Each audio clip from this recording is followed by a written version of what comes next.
तो पार्ट 2 की शुरुआत वहीं से होती है जहाँ पिछला एपिसोड खत्म हुआ था। चंचन चिशी को देखकर कहता है कि श्वान की मॉम कितनी अच्छी है, मुझे भी मेरी मॉम चाहिए। तो सॉन्ग हाउ चिशी की ओर देखने लग जाता है। देन अगले सीन में चिशी अपने घर में होती है जहाँ पर वो लिशिन को श्वान के बारे में बता रही थी। तभी उसे श्वान के किंडरगार्टन से मैसेज आता है कि उसे स्कूल के 1 साल की फीस एडवांस में पे करना होगा, जो कि 41,000 युआन था, जो कि उसके लिए बहुत ही ज्यादा थे। तो लिशिन कुछ पैसे देकर उसकी हेल्प करना चाहती थी, मगर चिशी उसे मना कर देती है क्योंकि लिशिन ने पहले भी उसकी कई बार पैसों में मदद किया था, जो पहले वो उसे लौटाना चाहती है। फिर बताती है कि माउलिन कंपनी के साथ उसने एक कॉन्ट्रैक्ट साइन करवाया है जिससे उसे काफी सारे पैसे मिलेंगे, जिससे वो सब कुछ मैनेज कर लेगी। मगर अगले दिन उसे माउलिन ग्रुप में कॉल करने से पता चलता है कि उसके प्रोजेक्ट को रिजेक्ट कर दिया गया है क्योंकि जो डायरेक्टर इस प्रोजेक्ट पे काम कर रहा था उसे निकाल दिया गया है और दूसरे डायरेक्टर अभी इस प्रोजेक्ट पे काम नहीं करना चाहते हैं, जो सुनकर चिशी तो काफी ज्यादा परेशान हो जाती है। तभी वो देखती है कि किसी ओल्ड मैन को कुछ लेडीज परेशान कर रही थी, तो चिशी जाकर उनसे छुड़ाती है। जहाँ हमें पता चलता है कि वो ओल्ड मैन तो सॉन्ग हाउ के ग्रैंडपा थे, जो यहाँ पर सॉन्ग हाउ के लिए लड़की ढूंढ रहे थे, जिसके लिए उन्होंने बहुत सारे पैम्पलेट्स भी छपवाए थे जिन्हें वो लोगों में डिस्ट्रीब्यूट कर रहे थे। चिशी उन लेडीज से पूछते कि वो लोग इन ग्रैंडपा को क्यों परेशान कर रहे हैं, जिस पर ओल्ड लेडी उससे पैम्पलेट्स पढ़ने के लिए कहती है, जिस पर पहले तो सॉन्ग हाउ के बारे में लिखा हुआ था कि वो एक सिंगल डैड है जिसकी शादी नहीं हुई है, जिसका 5 साल का एक बेटा है, तो उन्हें एक शादीशुदा लड़की की तलाश है जिसका बच्चा होना चाहिए।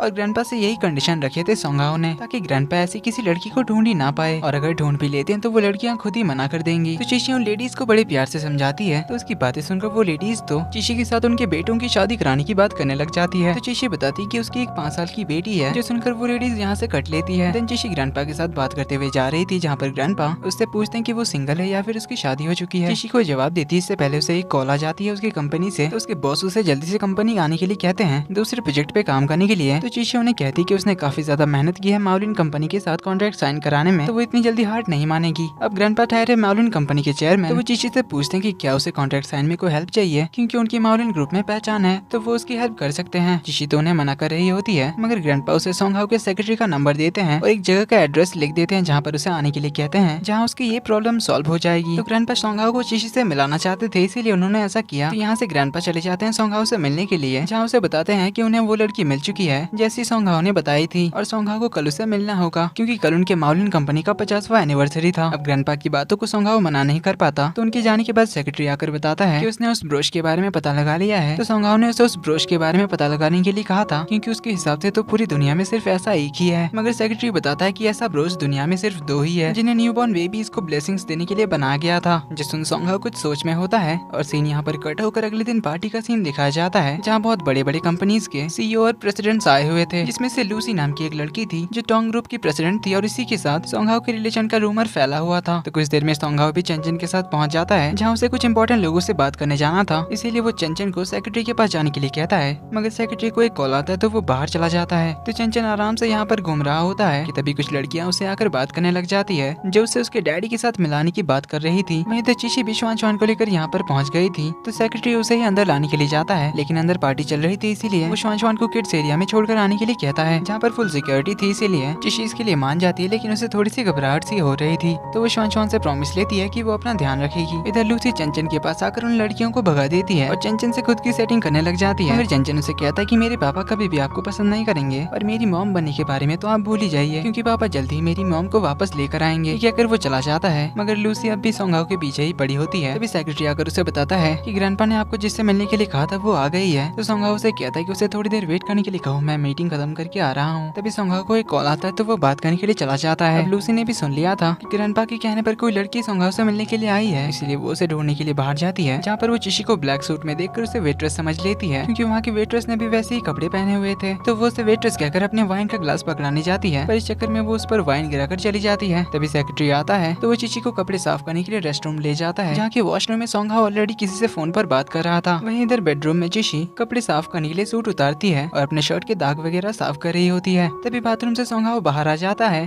और उसे उस हालत में देख लेता है। तो चिशी चिल्लाकर एक ब्लैंकेट उसके ओर फेंक देती है। वहीं उसके साथ एक टेडी बियर भी उड़कर गया था, जिस पर पैर रखने की वजह से सॉन्ग हाउ फिसलकर चिशी के ऊपर ही गिर जाता है, जिससे दोनों बेड पर जाकर गिरते हैं। तभी उसके चिल्लाने की आवाज सुनकर सेक्रेटरी दरवाजा ओपन करता है, तो उन्हें बेड पर ऐसे देखकर वो मिस्टर सॉन्ग सॉरी कहकर दरवाजा बंद कर देता है। अब मिस्टर सॉन्ग का नाम सुनकर चिशी समझ जाती है कि मिस्टर सॉन्ग तो माउलिन के सीईओ का नाम है, इसलिए वो उसे थोड़ा पोलाइटली उठने के लिए कहती है। देन उसे अपना इंट्रोडक्शन देकर कॉन्ट्रैक्ट के बारे में बात करने करने लगती है, जिस दौरान वो अपने प्रेजेंटेशन की कुछ थोड़ा तारीफ कर देती है। वहीं मावलिन की भी तारीफ करने लग जाती है, जो सुनकर ही सोंगहाओ कह देता है कि उसे अब इस बारे में बात नहीं करनी है क्योंकि वो अभी बिजी है कहकर बाहर जाने लगता है। तो चिशी उसके पीछे पीछे बात करने के लिए जाने लगती है। तो तंग आकर सोंगहाओ कहता है कि वो किसी और दिन बात करेगा इस बारे में, मगर चिशी फिर भी उसका पीछा ही नहीं छोड़ रही थी। वहीं इधर किड्स एरिया में चंचन शुआनशुआन से मिलता है, तो दोनों एक दूसरे को यहाँ पर देखकर सरप्राइज्ड होते हैं। तो चंचन उसके साथ खेलने के लिए आ जाता है, तो उसे बहुत सारा डिलीशियस खाना खिलाने के लिए ले जाने की बात करता है। इस पर शुआनशुआन बताती है कि उसे कुछ भी खाना खाने से पहले मैजिक पिल्स लेने पड़ते हैं, यानी कि वो यहाँ पर मेडिसिन की बात कर रही है जो उसके मॉम के पास है। तो चंचन कहता है कि ठीक है, फिर पहले हम तुम्हारी मॉम को ढूंढेंगे, फिर हम लोग खाना खाने के लिए जाएंगे। ये कहकर दोनों फिर से पार्टी में आ जाते हैं। वहीं इधर सोंगहाओ किसी इंपॉर्टेंट क्लाइंट से मिलने के लिए चला जाता है, जिस वजह से चिशी की उससे बात नहीं हो पाती। इधर चंचन शुआनशुआन को उनका फूड काउंटर दिखाता है, जिसमें तरह तरह के डिलीशियस डेजर्ट्स केक्स रखे हुए थे। अब शुआनशुआन को केक्स खाना बहुत ही ज्यादा पसंद था, तो चंचन उसे यहीं पर थोड़ी देर रुकने के लिए कहता है। वो अपने डैड को ढूंढ कर लाएगा, फिर वो तीनों मिलकर उसके मॉम को ढूंढने के लिए जाएंगे। तो चंचन वहाँ से चला जाता है, जहाँ एक जगह पर रुककर वो गाना सुनने लग जाता है। तभी एक गेस्ट को बचाने के चक्कर में एक वेटर के हाथ से ट्रॉली छूट जाती है, जो आकर चंचन को लगने ही वाली थी। जो चिशी देख लेती है तो वो भाग कर आती है और ट्रॉली को धक्का मारकर चंचन को बचा लेती है। अब चंचन तो उसे देखकर अपनी मॉम बुलाने लग जाता है, क्योंकि चिशी ने तो उसे सुपर वुमन की तरह आकर बचा लिया, जैसा उसकी डैड ने कहा था कि उसकी मॉम बचाती है। इसीलिए वो चिशी से कहता है कि मॉम आप वापस आ गई। क्या कर वो बहुत ज्यादा खुश होकर उससे गले मिलता है। तभी वहाँ पर सोंगहाओ भी पहुँच जाता है, जिसके पीछे पीछे लूसी भी आती है, जो तो उल्टा चिशी को ही आकर डांटने लग जाती है, क्योंकि उसे अभी भी लग रहा था कि वो एक वेट्रेस है। तो चिशी उसकी मिसअंडरस्टैंडिंग दूर करती है और बताती है कि वो यहाँ की वेट्रेस नहीं है। लेकिन लूसी तो कहने लग जाती है कि वो भी दूसरी लड़कियों की तरह सोंगहाओ के क्लोज आने के लिए ये सब कर रही है, मगर सोंगहाओ उसकी बोलती बंद करा देता है, ये कहकर कि ये मेरी गेस्ट है। अब लूसी की बातों से चिशी को लगा कि वो चंचन की मॉम है, जिस पर चंचन और सोंगहाओ दोनों साथ में कहते हैं कि ये इसकी मॉम नहीं है। देन लूसी से अपना पीछा छुड़ाने के लिए सोंगहाओ चिशी से कहता है कि तुम्हें तो मुझसे कोई इंपॉर्टेंट बात करनी थी ना, तो फिर चलो हम लोग बात करते हैं। क्या कर दोनों अपने बच्चों को लेकर बात करने के लिए चले जाते हैं,